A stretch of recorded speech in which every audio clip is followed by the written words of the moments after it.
नमस्कार, आप देख रहे हैं हल्ला बोल। आपके साथ मैं हूं अंजना ओम कश्यप। राजस्थान का रण, जी हां, खेलो होइलो, जिसे बंगाल में हम कहते थे खेला होबे, वही राजस्थान में होता है खेलो होइलो।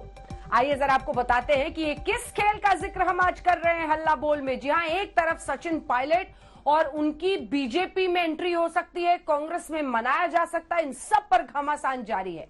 संकेत साफ है क्योंकि वो दिल्ली में पहुंचे हुए हैं। बताया जा रहा है कि प्रियंका गांधी से आज उनकी मुलाकात भी है। मनाने का दौर है, गहलोत पर दबाव बनाने का दौर जारी है। लेकिन इन सब के बीच सारी परेशानी इस राजस्थान के रण में सिर्फ कांग्रेस के खेमे में नहीं है। दूसरी तरफ वसुंधरा राजे की भी तस्वीरें अगर पार्टी के पोस्टर से गायब है तो वो ये संकेत दे रही हैं कि जो मतभेद Satish Punia, party president Rajasthan BJP के, और साथ ही वसुंधरा राजे के बीच है, वो भी चरम पर है। कुल मिलाकर राजस्थान के रण में दोनों ही खेमों में जबरदस्त खींचतान है। लेकिन यहां पर तो जो सत्ता में पार्टी है, वहां पर आई हुई असमंजस की स्थिति परेशान कर सकती है कांग्रेस पार्टी को। जी हां, जितिन प्रसाद की बीजेपी में एंट्री के बाद से सचिन पायलट का मामला थमता नहीं दिख रहा है। इसे मौका ही समझिए। चौका लगाने के लिए दिल्ली आ गए हैं सचिन पायलट, और इधर उनके गुट के विधायक यहां तक आरोप लगा रहे हैं कि फोन टैपिंग हो रही है, यहां तक आरोप लगा रहे हैं कि एंटी करप्शन ब्यूरो का छापा होगा, हम लोगों पर दबाव बनाया जा रहा है। ये आपको अपनी ये रिपोर्ट दिखाते हैं। फिर हमारे साथ कई खास मेहमान जुड़ेंगे। प्रताप सिंह काछेवास जो कि मंत्री है राजस्थान सरकार में, वो भी हमारे साथ जुड़ेंगे। के अग्रवाल साहब हमारे साथ जुड़ेंगे भारतीय जनता पार्टी की तरफ से, अनुराग भदौरिया समाजवादी पार्टी की तरफ से। लेकिन उससे पहले ये रिपोर्ट।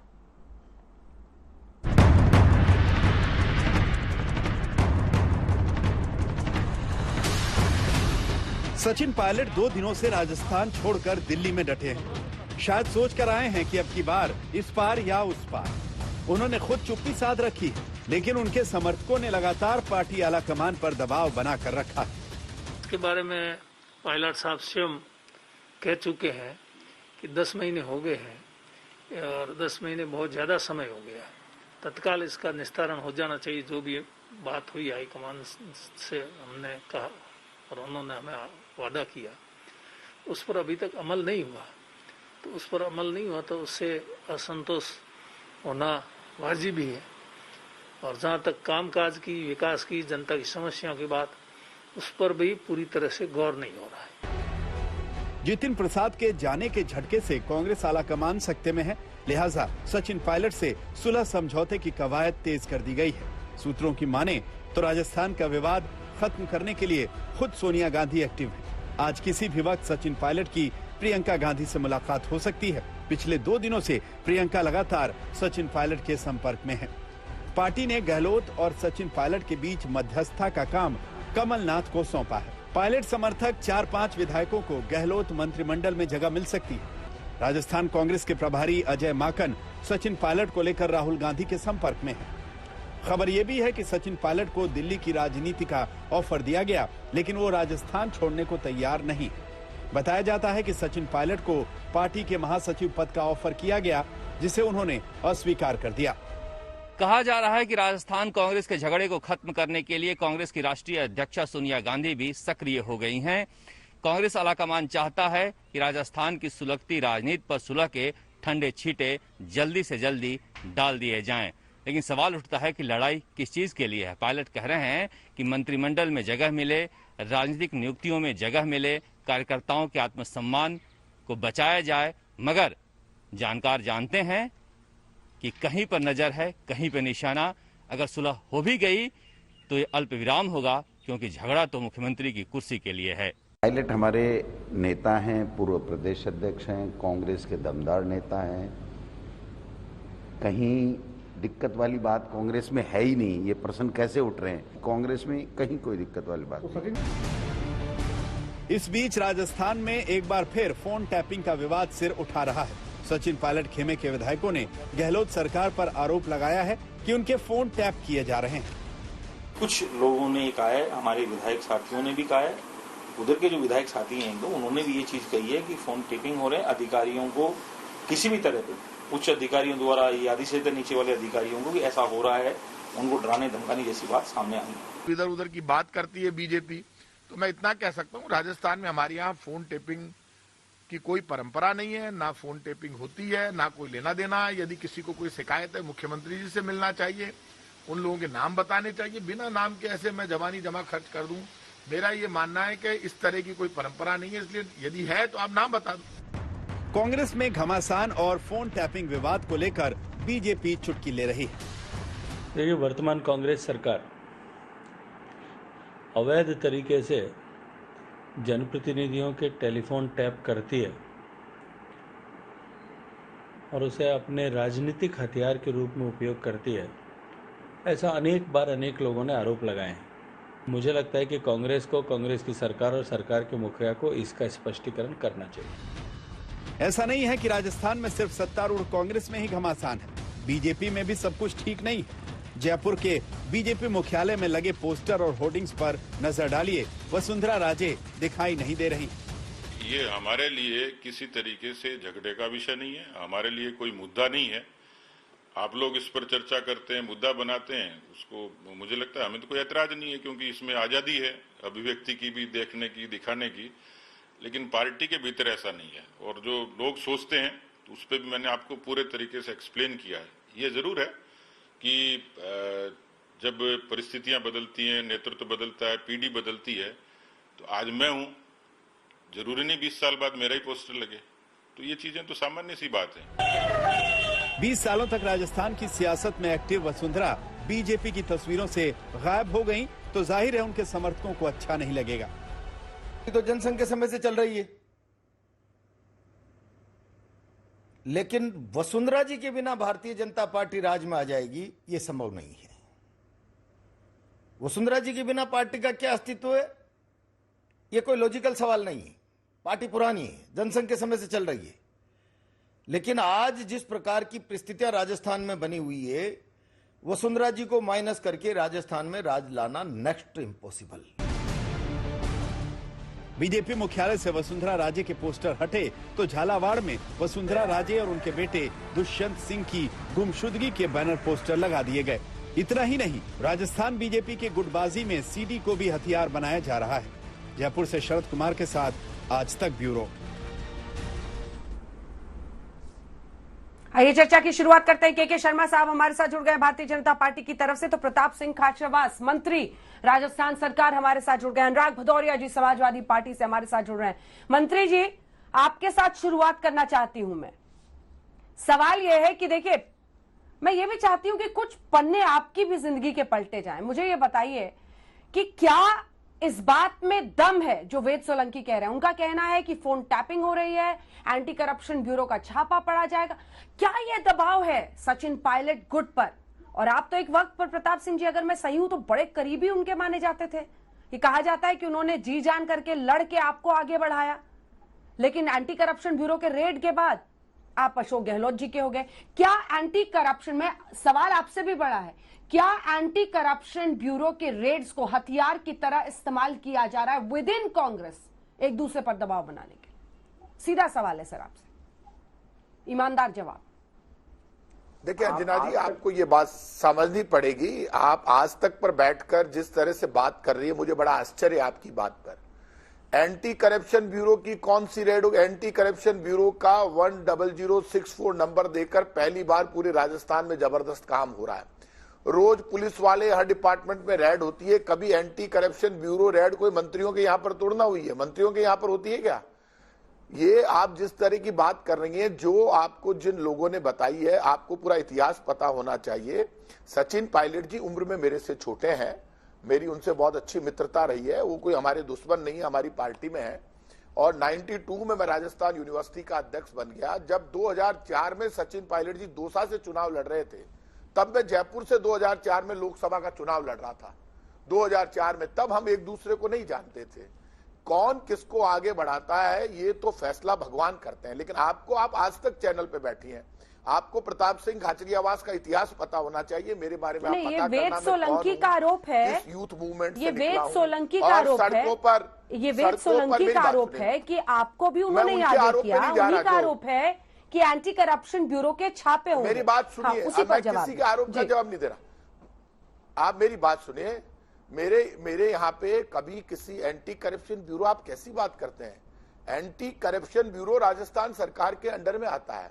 और ये आप जिस तरह की बात बोल रही है, चैनल आपका बहुत बड़ा है, आज तक पे लोग बहुत भरोसा करते हैं। जब भी आप कहते हैं मैं आकर बैठता हूं, आपको मेरे बारे में पता होना चाहिए कि राजस्थान में जब सचिन पायलट जी ने चुनाव लड़ा, वो मेरे साथी हैं, कांग्रेस के बहुत बड़े नेता हैं, लेकिन उनको जानने से पहले मुझे राजस्थान जानता है और मेरे परिवार को राजस्थान जानता है। शायद आप जानते नहीं खाचरियावास कौन सा गांव है। खाचरियावास राजस्थान का वो गांव है जहां के मुख्यमंत्री 3 बार मेरे परिवार के मुख्यमंत्री राजस्थान के मुख्यमंत्री रहे। आपको शायद पूरी बात पता नहीं है। मैं आपको बता रहा हूं कि मैं आज कांग्रेस में हूं, लेकिन मेरे ही परिवार के मुखिया बीजेपी की तरफ से राजस्थान के 3 बार मुख्यमंत्री रहे। मुझे जब मैं यूनिवर्सिटी में पढ़ता था तब से पूरा राजस्थान जानता है। लड़ने के लिए, सड़कों पर संघर्ष करने के लिए राजस्थान की ऐसी कोई सड़क नहीं जहां पर मैं लड़ा नहीं। कभी आप पूछिएगा इन गजेंद्र सिंह जी से, जो केंद्रीय मंत्री रहे, वो भी यूथ मूवमेंट से निकले हैं। इसलिए ये कहना कौन किसको आगे बढ़ाता है, प्रताप सिंह खाचरियावास ने जो भी राजनीति की, सब अपनी अपनी बात कहते हैं। मुझे किसी से नाराजगी नहीं है, वो मैं अपने दम पर यहां तक पहुंचा भगवान की कृपा से। जहां भी यार आज भी मुझे लोग आप सड़कों पर देख सकते हैं, मैं वो आदमी हूं जो रोज कोरोना सेंटरों में जाता, आज भी सड़कों पर घूमता हुआ मिल जाऊंगा, फुटपाथ पर मिल जाऊंगा, ऑटो रिक्शा स्टैंडों पर मिल जाऊंगा। अपनी अपनी पॉलिटिक्स होती है, मुझे किसी का कोई जवाब नहीं देना। आज फोन टेपिंग प्रकरण पर जब मुझे कहा गया, मैंने सुबह भी बयान दिया आपके, और आपके जो चैनल्स वाले यहाँ आते हैं, मेरा दरवाजा 24 घंटे यहाँ खुला है। मैं इसी सिविल लाइन्स में रहता हूँ, लोगों के दरवाजे बंद पड़े रहते हैं कोरोना में, लेकिन मैं कांग्रेस बीजेपी से ऊपर उठकर बात करता हूं। लेकिन किसी का ये कहना कौन किसको, मैंने आपको इतनी बड़ी बात कही कि 2004 में हम एक दूसरे को जानते तक नहीं थे, लेकिन हमारे जब वो राजस्थान बीजेपी के प्रेसिडेंट बने, मैं जयपुर का अध्यक्ष बना, हमने मिलकर बहुत लड़ाई लड़ी, बड़े आंदोलन किए। तो ये तो अच्छी बात है ना, मिलकर संघर्ष किया। तो कोई संघर्ष एक व्यक्ति करता है कि लाखों कार्यकर्ता जब संघर्ष करते हैं तब एक सरकार बनती है।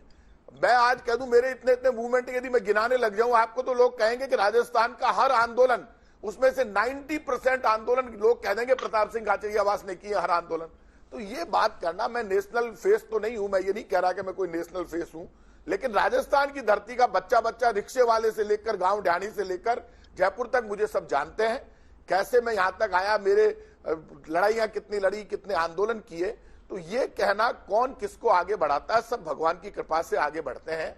और कांग्रेस का लीडर हो चाहे बीजेपी का लीडर हो, कभी कोई किसी की मेहरबानी से आगे नहीं बढ़ सकता। मेहरबानी भगवान की चाहिए। हानि लाभ यश अपयश जय पराजय सब विधि हाथ है, और विधि सुदर्शन चक्र वाले के हाथ में है, उससे बड़ा कोई नहीं है। किसी को घमंड नहीं होना चाहिए कि 5 साल हम दोनों मिलकर लड़े, और मैं उनका बहुत सम्मान करता हूं, आज वो हमारे परिवार के सदस्य हैं। राजनीति में इस तरह की बातें आती रहती है, लेकिन जो लोग इस तरह की बातें करते हैं ना, उन लोगों पे मुझे आश्चर्य होता है किसने आपको क्या बात की। कम से कम आप तो सिर्फ, आपकी एक इमेज है आज तक की, मैं आज तक को आप परसों एक खबर आ रही थी आज तक पे, मैं तारीफ करूंगा आपके मुंह पे, मुझे बहुत अच्छा लगा। सुबह पहले आप दिखा रही थी पेट्रोल डीजल की रेट को लेकर 2014 से लेकर मंत्री जी मैंने किसी और मंत्री जी बात करें तो आपने पूरे सवाल को पर्सनल ले लिया है। मंत्री जी ये पूरे सवाल को आपने पर्सनल ले लिया है, जिसकी कोई जरूरत नहीं है। सवाल ये है कि देखिए हर विधायक अपनी अपनी बात कह रहा है, पूरा सवाल सुनिए और इस पर आप देखिए, इसीलिए आपसे पूछा ना, क्योंकि हमें भी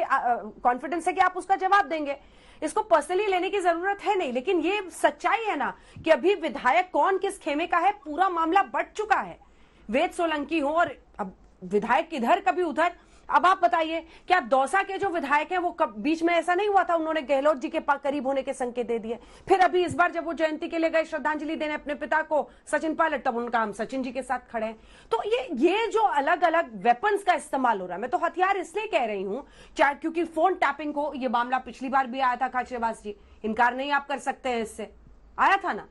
दूसरी तरफ जब ये मामला एंटी करप्शन ब्यूरो के रेड्स तक पहुंचा, रेड्स भी पिछली बार हुई थी, उस कॉन्टेक्स्ट में ये सवाल था। इसको आप पर्सनली मत लीजिए, ये सवाल तो आज हर विधायक के सामने वहां पर है ना कि कौन किधर खड़ा है, क्योंकि वो जो मतभेद है वो खत्म नहीं हो रहे हैं, वो मतभेद खत्म नहीं हो रहे। छोटा सा इस पे आप रिस्पॉन्स दे दीजिए, फिर मैं के शर्मा साहब आपके पास आ रही हूं जी।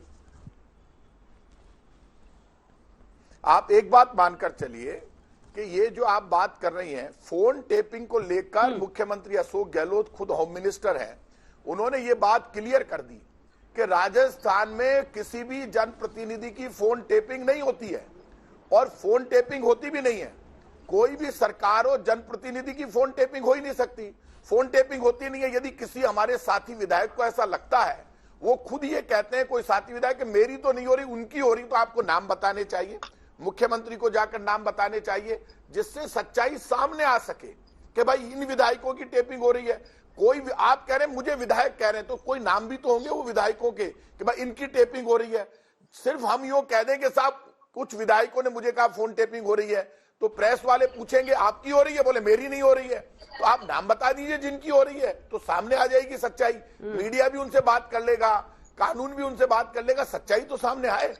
लेकिन सिर्फ हम बात कह दें फोन टेपिंग बहुत बड़ा गंभीर मामला, इस तरह से इन गंभीर मामलों पर जल्दीबाजी में कहीं बयान नहीं देने चाहिए। हाँ।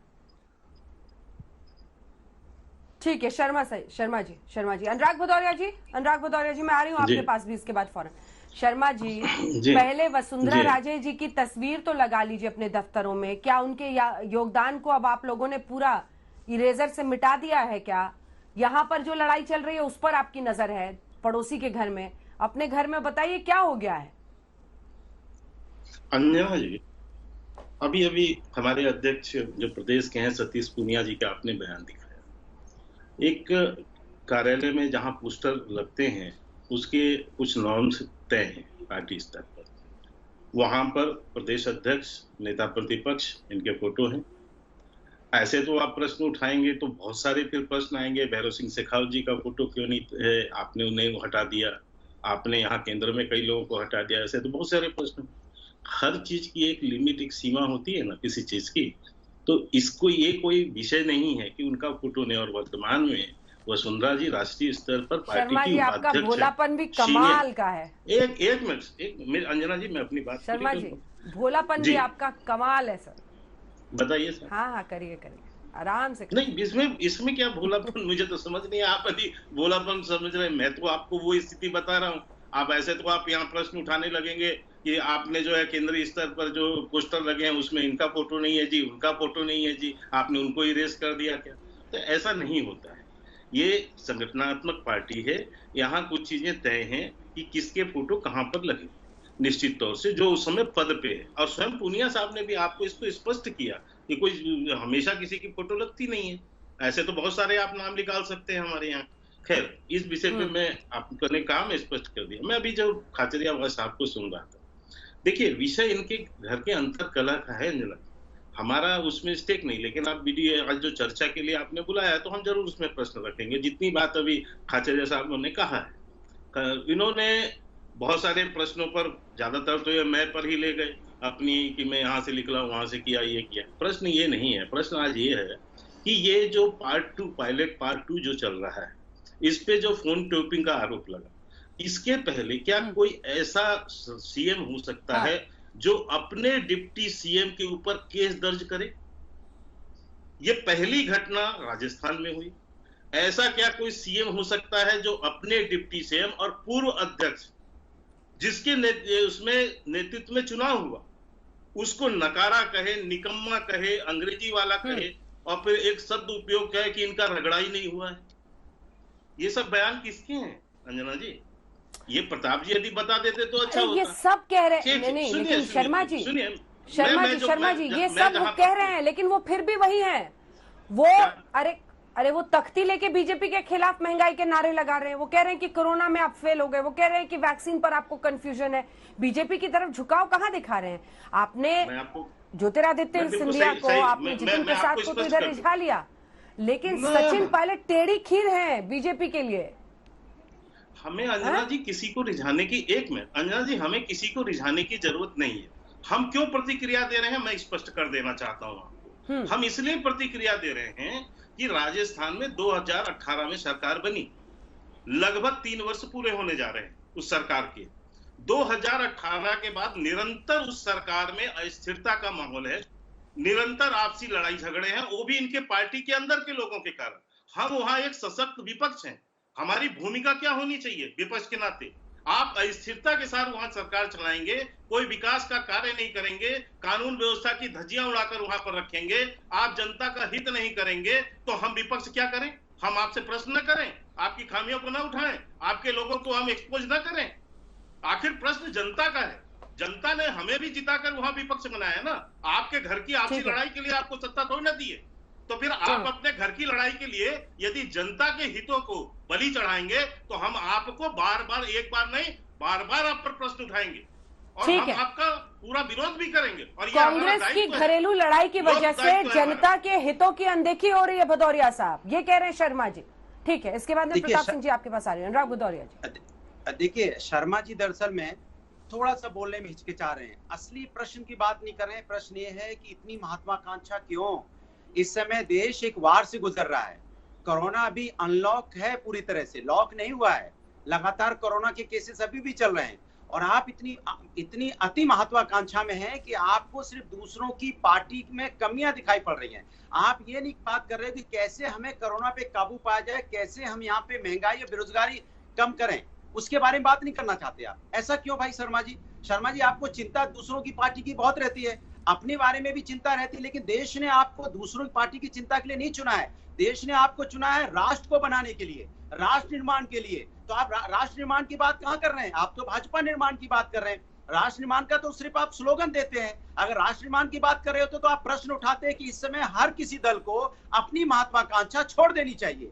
ये हमारा देश इस समय ऐसी परिस्थितियों में नहीं है। देश अभी ऐसे विषम परिस्थितियों से गुजर रहा है जहां पे एक वार जैसा माहौल है। जब किसी भी देश में वार जैसा माहौल होता है तब ऐसी बातें नहीं होनी चाहिए। तब सिर्फ एक ही बात होनी चाहिए कि हमें कैसे इस परिस्थिति से गुजरना है, कैसे इसको काबू पाना है। हम सब जिंदा रहेंगे शर्मा जी तो डिबेट भी करेंगे, राजनीति भी करेंगे। जब हम आप नहीं रहेंगे तो कैसे राजनीति करेंगे? कितने लोग हम में आप में से चले गए जो हमारी उनकी मुलाकात अब दोबारा नहीं होगी। आप भी जानते होंगे, हम भी जानते हैं कितने हमारे आपके रिश्तेदार, कितने हमारे इस देश के हिंदुस्तानी चले गए। इसलिए हम चाहते हैं पहले हिंदुस्तानियों की चिंता कर लीजिए, लेकिन आप उसकी चिंता नहीं करना चाहते हो। उत्तर प्रदेश में भी हमने देखा आप लगातार मीटिंगें कर रहे हो। दिल्ली में मीटिंग हो रही है, लखनऊ मीटिंग हो रही है। लखनऊ की बीजेपी, दिल्ली की बीजेपी, दोनों आपस में मीटिंगों का दौर चालू कर रहे हैं। कैसे सलाह सुलह हो जाए, कैसे बंदरबांट हो जाए, कैसे किसको क्या हम एडजस्ट कर लें। लेकिन उत्तर प्रदेश के लोगों की चिंता नहीं है। जी अंजना जी। भदौरिया जी, यूपी के भी आपके कुछ नेता हैं जो जय श्री राम बोल रहे हैं और मोदी जी की खूब बड़ाई कर रहे हैं। अंदर से डर तो नहीं लगता है?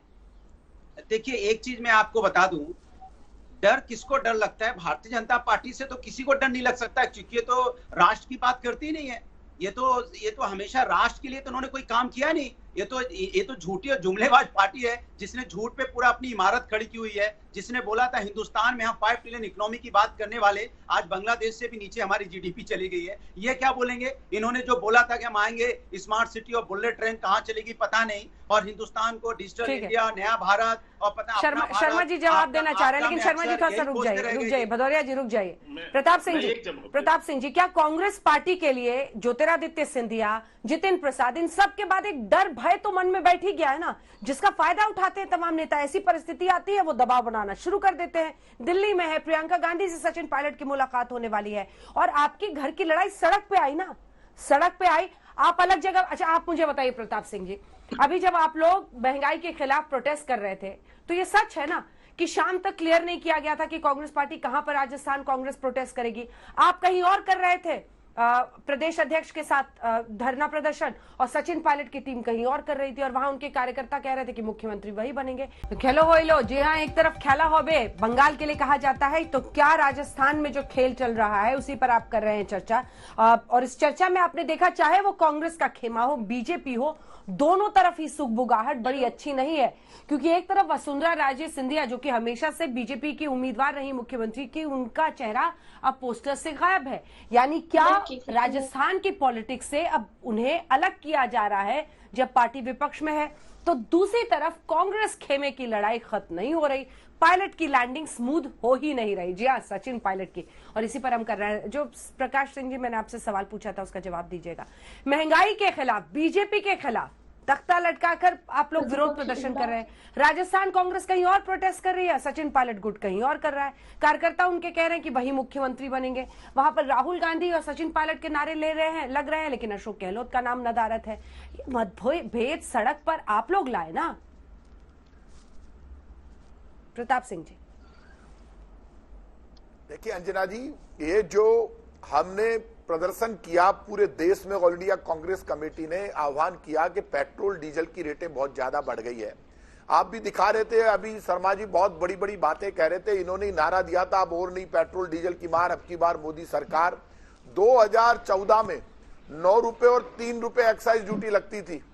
क्रूड ऑयल के भाव 2014 में $105 प्रति बैरल थे, लेकिन पेट्रोल डीजल सस्ता था और उस वक्त इनके तमाम नेता सड़कों पर आंदोलन करते थे और पेट्रोल डीजल की आवाज उठाते थे। आज इन्होंने 32 रुपए और 33 रुपए एक्साइज ड्यूटी बढ़ाकर, जब क्रूड ऑयल सिर्फ $70 प्रति बैरल है, मनमोहन सिंह जी के टाइम पर $105 प्रति बैरल था, तब पेट्रोल डीजल सस्ता था। आज पेट्रोल डीजल ने सारे रिकॉर्ड तोड़ दिए, क्योंकि प्राइवेट कंपनियां, प्राइवेट पूंजीपतियों को भी तो जिंदा रखना है। उनको जिंदा रखने के लिए देश बेरोजगारी से लड़ रहा है, महंगाई से लड़ रहा है। महंगाई पर बीजेपी बात नहीं करना चाहती, सच्चाई बोलना नहीं चाहती। और इस वक्त लॉकडाउन के बाद, मौत की जंग के बाद, जब जिंदगी को पटरी पर लाने की लड़ाई हो रही है, तब इनको पेट्रोल डीजल सस्ता करना चाहिए, महंगाई पर जवाब देना चाहिए, डायरेक्ट रिलीफ देना चाहिए। उस वक्त बीजेपी और राजस्थान की बीजेपी आप बात कर रहे थे, इनके प्रदेश अध्यक्ष सतीश पूनिया जी का इन्होंने नाम लिया। वो मेरे दौर के आदमी, एबीवीपी से मेरे सामने राजस्थान यूनिवर्सिटी में चुनाव लड़ा था, मैंने उनको वहां चुनाव हराया था 92 में। आज आप मेरी बात सुन लीजिए, वसुंधरा राजे सिंधिया जी का ये नाम ले रहे हैं कि वसुंधरा राजे सिंधिया जी का पोस्टर गायब हो गया। और मैंने अभी उनका नाम सुना, वो कह रहे थे कि ये दौर बदलता रहता है। बिल्कुल सही बात है, दौर बदलता रहता है, लेकिन 2.5 साल से विपक्ष के नाम पर 100 आदमी इकट्ठे नहीं कर पाई बीजेपी, एक आंदोलन राजस्थान में नहीं कर पाई। जनता का समर्थन इनको है नहीं, विपक्ष नाम की कोई चीज नहीं है। पोस्टर से आप वसुंधरा राजे, राजेंद्र राठौड़ का हटाते हैं, हमें कोई दिक्कत नहीं है, आप हटा दीजिए पोस्टर से उनको, लेकिन राजस्थान में विपक्ष कहीं नहीं है। 25 MP इनको दिए। कोरोना संकट में ऑक्सीजन के लिए चिल्ला चिल्ला कर पूरी बीजेपी ने केंद्र से कहा 201 मीट्रिक टन ऑक्सीजन बढ़ा दो। इनके MP 1 metric ton oxygen Rajasthan को नहीं बढ़वा पाए। गुजरात में ऑक्सीजन फालतू पड़ी रही, रेमडेसिविर इंजेक्शन फालतू पड़े रहे, राजस्थान में जरूरत थी वहां नहीं दे पाए। और वैक्सीनेशन को पूरे देश ने देखा, 3 दरें निर्धारित कर दी, 35,000 करोड़ निर्धारित किए, सुप्रीम कोर्ट ने सवाल किया। कोई दो राय तो है नहीं, आप वक्ता तो अच्छे हैं, आपने वैक्सीनेशन फ्री की, आप बोलते अच्छा है, बीजेपी को ठीक घेरते हैं, लेकिन सर मेरे सवाल का भी तो जवाब दीजिए। आपने उसको तो एकदम ही बाईपास कर दिया। मैं तो ये कह रही थी, अरे एकजुट होके लड़िएगा, तब तो आप इनको केंद्र में सत्ता से उखाड़ने की भी सोचिएगा। एकजुट नहीं थे ना, अलग अलग पेट्रोल पंप पे कर रहे थे कि नहीं प्रदर्शन? चलिए ये बताइए, हमारे दर्शक भी सुन लें। अच्छा अंजना जी, आप बिल्कुल सही कह रहे हैं। इस जयपुर की धरती पर पिछले 20-25 साल से आंदोलन में करता रहा हूं। सचिन पायलट जी जब प्रदेश अध्यक्ष थे तब भी मैं जयपुर का अध्यक्ष था, आज भी अभी मैं जयपुर का अध्यक्ष हूं। और वार्ड वाइड 250 वार्डों में धरने दिए थे कांग्रेस ने। 250 वार्ड हैं जयपुर में, एक वार्ड जो मेरे सिविल लाइंस विधानसभा क्षेत्र में आता है वहां पे मैंने धरना दिया था। सिविल लाइंस में जो प्रदेश अध्यक्ष है वो भी सिविल लाइन, वो प्रदेश अध्यक्ष मेरे धरने पे आ गए वार्ड अध्यक्ष के, क्योंकि मैं जिला अध्यक्ष हूं। और सचिन पायलट जी दूसरे धरने में चले गए। इसका मतलब ये नहीं है हमारे सचिन पायलट जी इस बात पर लड़ रहे हैं, अब वो उनकी इच्छा थी वो वहां चले गए, हमने यहां दे दिया, इससे क्या फर्क पड़ता है आपस में? ये सब चलता रहता है। और पॉलिटिकल पार्टियों में इसका मतलब ये थोड़ा, सचिन पायलट जी भी कांग्रेस में, उन्होंने तो बीजेपी के खिलाफ बयान दिया है। शर्मा जी बात तो ठीक ही कह रहे हैं, वो चाहे जितनी भी लड़ाई हो, आपका गदगद तो नहीं होने वाला। हम अंजना जी कहाँ आपसे ये कह रहे हैं, हम ये कहाँ कह रहे हैं? हम तो कह रहे हैं कि आप एकजुट होके कम से कम अपने राजस्थान की जनता ने जो आपको सत्ता दिया, राजस्थान की जनता की सेवा तो करें। आप तो आपसी लड़ाई खींचतान में एक दूसरे का पान नोच रहे हैं। आपको कहां से समय मिल रहा है? आपको विकास काम करने का तो कोई है ही नहीं। रोज गुटबाजी हो रही, रोड में शक्ति परीक्षण कर रहे हो आप लोग। पिछले टर्म में आपने देखा 2-2 बार शक्ति परीक्षण किया सड़कों में बैठ के इन लोगों ने, उसमें आधे नेता पहुंच रहे हैं, आधे और आप क्या कर रहे हैं शर्मा जी? और आप क्या कर रहे हैं? और आप क्या कर रहे हैं? और आप क्या कर रहे हैं शर्मा जी? वसुंधरा जी खुश थोड़ी होंगी। अरे वसुंधरा जी को आप भी जानते हैं सर, हम भी जानते हैं, मीडिया भी इतने सालों तक उनको कवर कर रहा है, अनेकों इंटरव्यू हमने उनके किए हैं। वसुंधरा जी खुश थोड़ी होंगी उनकी फोटो गायब है तो आप भी तो वही कर रहे हैं। अंजना जी पहली चीज तो यदि आप बीजेपी को अच्छे से समझती हैं, काफी सीनियर आप तो एंकर हैं, आप अच्छे से जानते हैं व्यक्ति विशेष की पार्टी नहीं है, ये संगठन की पार्टी है और संगठन के हिसाब से ही चलती है। तो यहाँ व्यक्तियों को खुश नहीं किया जाता, हम अपनी विचारधारा, अपने सिद्धांत, अपने नीति और नीतियों से चलते हैं। पहली चीज तो है। लेकिन मैं अभी स्पष्ट करूं, जो प्रताप जी कह रहे थे, मैं दो प्रश्नों का उत्तर, मैंने दो विषय बोलना चाहता हूं। एक, इसके पहले डिबेट में प्रताप जी ने कहा कोई फोन टेपिंग हमारे यहाँ नहीं होती। प्रताप जी तो उसी विधानसभा के सदस्य हैं ना, जहां पर लिखित उत्तर में इनकी सरकार ने उसमें लिख के दिया कि हाँ हमारे यहाँ फोन टेपिंग हुई। ये इनके लिखित उत्तर है विधानसभा के अंदर में, जब इन्होंने आरोप लगाए थे फोन टेपिंग के, जब लोगों ने आरोप लगाए, और वही आरोप फिर इस बार लग रहा। दूसरा, अभी ये इधर उधर की जलेबी तो प्रताप जी ने बहुत सारी बताई, लेकिन जो मूल प्रश्न आप पूछ रहे हो उस प्रश्न में जा ही नहीं रहे। वो वहां थे, विद्यार्थी परिषद के वो थे, वो वहां आंदोलन से निकले, मैं जयपुर अध्यक्ष था, मैं फलाना अध्यक्ष था। आप बहुत कुछ रहे होंगे प्रताप तो जी, नाराज क्यों इसमें कोई थोड़ी ना सीनियर लीडर आप चिंता नहीं करें। लेकिन आप जो है उस बात पे नहीं जा रहे हैं जहां पर आज जिसके कारण से राजस्थान की जनता सफर कर रही है। आप रोज वहां पर बैठ के एक दूसरे का आरोप लगा रहे हैं, गाली गलौज कर रहे हैं एक दूसरे को। कोई वहां से किसी को बुलाया जा रहा है, गुटों में बैठ बैठ के बातें कर रहे हैं, आप वहां पर गुटबाजी कर रहे हैं, तो वहां जनता का हित कहां है? इसीलिए तो लोग वहां परेशान हुए, क्योंकि आप लोगों की कोई व्यवस्था इतने शहर में बनी नहीं। अभी आपने एक आरोप लगाया भाजपा पर, आपने कहा कि इनके साथ जनता ही नहीं है 2 साल से। 2 साल से जनता नहीं थी तो 2019 में आपको हम इतनी सीटें जीत कर लोकसभा में कैसे आ गए? आप तो सिफर पे बैठ के जाके। तो ये आप जो अहंकार पाल के बैठते हैं अपने अंदर, ये अहंकार नहीं। और 2018 से मैं पहले ही अंजना जी गिनाया कि 3 वर्षों तक ये केवल आपस में लड़ रहे हैं। वहां जनता का हित नहीं है, कहीं पर कोई काम नहीं है वहां पर। क्या वहां की कानून व्यवस्था, महिलाओं के अत्याचार पर राजस्थान सबसे नंबर 1 पर, किसी विकास कार्य में नहीं। वेंटिलेटर अभी भेजा कोरोना के समय में तो इन्होंने हॉस्पिटल में यूज ही नहीं किया, धूल फाँकते रहे, प्राइवेट उसको हॉस्पिटलों को दे दिया। आप वैक्सीन देख लीजिए, गड्ढे में गाड़ दिया, कहीं उठा के वैक्सीन फेंक दिया। यही सब ये कर रहे हैं वहां पर, जनता की सेवा कहां कर रहे हैं? क्योंकि इनकी तो आपस की इतनी घमासान मची हुई है, एक नेता दूसरे नेता का मुंह नहीं देखना चाह रहा है। तो ये हालात पे बने हुए वहां पर, तो इसकी स्थिति में वहां की जनता सफर कर रही है। हमारी चिंता ये है अंजना जी। रही बात अनुराग जी, जब वो कह रहे थे कि ये वैक्सीन वो कोरोना का समय, आपने 6 महीना 8 महीना क्या किया? समाजवादी पार्टी ने आपने लोगों को भरमाया, भ्रमित किया, पूर्णतः राजनीति की। वैक्सीन को लेकर आपने जगह जगह लोगों को भ्रम फैलाया। आपने जाकर कहा कि ये भाजपा का वैक्सीन है, मत लगवाइए। आपके नेताओं ने कहा कि इससे इस तरह का नुकसान हो सकता है। आज वहां पर हम घर घर पहुंचकर मेहनत कर रहे हैं, तो आपने तो वहां पर कुछ नहीं किया। आप तो सिवाय लोगों को भड़काना, भ्रम फैलाना, झूठ बोलना, इसके सिवाय आपके पास कोई काम ही नहीं था। और वैसे भी जवाब दीजिए भदौरिया जी, शर्मा जी का जवाब दीजिए। देखिए, शर्मा जी जो बात कह रहे हैं वो अपनी बात बता रहे हैं। दरअसल उत्तर प्रदेश में भारतीय जनता पार्टी की सरकार है, उस सरकार में ऐसा देखने को मिला कि बिना ऑक्सीजन के लोग रोड पे तड़पते नजर आए। जो ऑक्सीजन आपको दे सकते थे, जो आपने नहीं दिया, और नदी में लाशें तैरती नजर आई। वैक्सीन होता है क्या? देखने को नहीं मिला। और जानवर मुझे बताइए, हमारे आपके शरीरों को आपके नेताओं ने लोगों को भड़काया नजर आया। किसने कोरोना में राजनीति की है? उत्तर प्रदेश किसने कोरोना में राजनीति की? हालत है, वैक्सीन का सिस्टम ऐसा है कि अगर वैक्सीन लगाने जाएंगे अंजना जी, वैक्सीन लगाने जाएंगे तो यहाँ पे वैक्सीन की जगह कुत्ता काटने वाला इंजेक्शन लगा देते हैं। हालत इनके सिस्टम की है। अगर किसी को कोवैक्सीन ये तो आप लोगों को भड़काए हो ना, इसीलिए लोग रिपोर्ट दिखा रहे हैं किस तरह गांव में उत्तर प्रदेश के लोग जो डरे हुए हैं, आपने लोगों को डराया चुनाव होगा। बताइए, आज हमको घर घर जाकर लोगों को समझाना पड़ रहा है। सरकार को चैलेंज करते हैं कि मेरे चेहरे पे चुनाव होगा। पहले आप आपस में तो एक हो जाओ। उत्तर प्रदेश की जनता कह रही है और राजनीति कर रहे हैं, इसलिए बंगाल में आपने वैक्सीन लगवाई कि नहीं? अंजना जी, मैं बता रहा, मैं जवाब दे रहा हूँ। वेस्ट बंगाल आपने वैक्सीन लगवाई कि नहीं? अखिलेश जी ने लगवाई कि नहीं लगवाई? नेताजी ने तो लगा ली थी, तब कहा था अखिलेश जी ने कि वैक्सीन लगाएंगे, लगवाई कि नहीं उन्होंने? आपने लगवाई कि नहीं? जवाब पूरा, बिल्कुल मैं आपको जवाब दे रहा हूँ। मैं आपको जवाब दे रहा हूँ, 30 सेकंड दे दीजिए। हाँ बिल्कुल, मैं 30 सेकंड दीजिए ना। देखिए, वेस्ट बंगाल से चला कि खेला होवे, आज भी आपने प्रोग्राम करा यहाँ पे चला है खेला होइलो, और उत्तर प्रदेश में खदेड़ा होवे तो उनका हो जाएगा।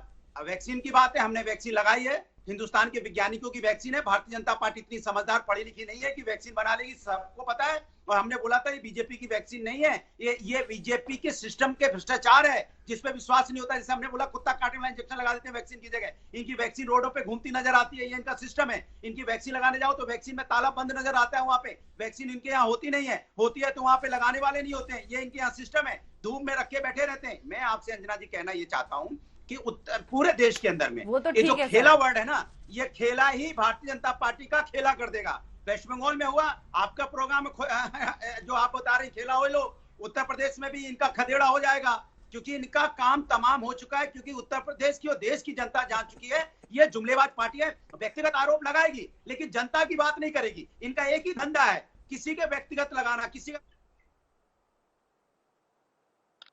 प्रताप सिंह जी खूब हंस रहे हैं आपकी बात जिसकी आप चिंता पे। सिंह साहब खुश हो रहे हैं कि कहा तो सचिन पायलट पर घिरने का दिन था, हम लोगों ने नैया पलट दिया है। क्यों सिंह साहब, अभी भी दिल्ली में ही है सचिन जी? अच्छा, एसीबी का इस्तेमाल तो नहीं होगा अभी सचिन पायलट गुट के विधायकों पर दबाव बनाने के लिए? प्रताप सिंह जी, प्रताप सिंह जी, अनुराग भदौरिया जी की बात मुझे बहुत अच्छी लगी और इतना बढ़िया ढंग से ये बोलते हैं। जो यूपी की स्टाइल है वो स्टाइल मुझे बड़ी पसंद आई, इसलिए मुझे हंसी आ रही थी। और जहां तक राजस्थान का सवाल है, एक बार अनुराग भदौरिया जी ने बहुत बड़ा सवाल उठाया है। पूरा देश जवाब मांग रहा है, भारतीय जनता पार्टी को जवाब देना पड़ेगा। पूरे देश में कोरोना संकट में भारतीय जनता पार्टी फेल हो गई और पूरे देश ने बीजेपी से पूछना चाहता है कि जब चुनाव से पहले जो वादे किए थे मोदी सरकार ने, उन वादों का क्या हुआ? उन वादों पर कोई बात ही नहीं करते, किसी वादे इनको याद नहीं है, काम करना चाहते नहीं है। केंद्र सरकार से लोग केंद्र सरकार उम्मीद कर रही थी, केंद्र सरकार से पूरा देश उम्मीद कर रहा था कि कोरोना संकट के पहले तो इन्होंने जब 20 लाख करोड़ का पैकेज दिया था निर्मला सीतारमण जी ने, उस पैकेज तो हवा हो गया। 4 दिन तक आज तक पर आकर सुना रहे थे, डायरेक्ट एक पैसा पब्लिक को मिला नहीं। पूरा हिंदुस्तान, और इसीलिए विपक्ष को एकजुट होकर लड़ना चाहिए। कुछ वादे पायलट गुट के विधायक भी आप लोगों को याद करा रहे हैं। ठीक है, ब्रेक पर जाने का टाइम हो रहा। अभिषेक झा जी जुड़ गए क्या? अभिषेक जी, बहुत देर तक आपका ऑडियो नहीं आ रहा था, इसीलिए लेट से आपके पास आ रही हूँ। जल्दी से सवाल आप सुन रहे हैं। विपक्ष का या कांग्रेस का भी आपने सुन लिया, राज जी का भी। झा साहब बोलिए, बोलिए, जवाब दीजिए। मैं सुन पा रहा हूँ, सवाल दोहराइएगा जी। सवाल यह है कि देखिए, उनका आरोप है कि सरकार ने जो वादे किए उसको तो वो निभाती नहीं है, दूसरे पार्टियों में फूट डाल डाल के सबको अपनी तरफ करने की कोशिश कर रही है, और दूसरी तरफ राजस्थान पर चर्चा थी। झा जी, बिहार में सब ठीक है ना, कंट्रोल में? आप तो साथ हैं तो कोई दिक्कत नहीं आप लोगों को। जो बीजेपी के साथ वो सब गंगा धुले हुए। ऐसी कोई बात नहीं है, तो मानसिकता की बात है। दूसरी बात कि अभी इतने मुश्किल दौर से देश गुजर रहा है और ये विपक्ष के जो लोग हैं, ये लोग जनता पर आई हुई विपत्ति को अपनी राजनीतिक संपत्ति बनाने में लगे हुए हैं कि कैसे भी इनको इसका राजनीतिक लाभ हो जाए। और ये जानते हैं कि कहीं ना कहीं सरकार ने बेहतर काम किया, जितने संसाधन थे उसमें लोगों की मदद की, तो अब इनकी राजनीतिक और सियासी जमीन खिसक जाएगी। मैं तो बार बार इस बात को कहता हूं कि ये सभी के सभी लोग सिर्फ एक ही चीज में लगे हुए हैं कि कैसे भी इनका राजनीतिक अस्तित्व इस बुरे दौर में भी बचा हुआ रहे, जनता इनको भी नोटिस में लेते रहे। इसलिए लोग इस तरह के आरोप सरकार पर शुरू से लगाते आए हैं। और जहां तक अभी चर्चा में सुन रहा था राजस्थान की, अरे कांग्रेस पार्टी के लिए युवा का मतलब क्या है? कांग्रेस पार्टी के लिए युवा का मतलब है राहुल गांधी जी, महिला का मतलब है सोनिया गांधी जी, प्रियंका गांधी जी। ये लोग कभी किसी को आगे बढ़ने नहीं देना चाहते हैं, क्योंकि ये लोग कहीं ना कहीं एक बस परिवार की पार्टी बनकर सीमित रहना चाहते हैं। यही कारण है कि इतने लोग डिएसोसिएट होकर कांग्रेस से बाहर जा रहे हैं। कांग्रेस और राहुल गांधी को नॉन सीरियस पॉलिटिशियन के रूप में, और ये परिवार वाले को बीजेपी जब ले लेती है तब दिक्कत नहीं होती है। परिवार वाले को, जितिन प्रसाद, ज्योतिरादित्य सिंधिया, इनको बीजेपी ले लेती है तो कोई बात नहीं है। तो एक सदस्य के रूप में भारतीय जनता पार्टी। चलिए, वक्त की कमी। आप सभी का बहुत धन्यवाद हमारे साथ चर्चा में जुड़ने के लिए। हल्ला बोल में इतना ही। देश दुनिया की बाकी खबरों के लिए आप देखते रहिए आज तक।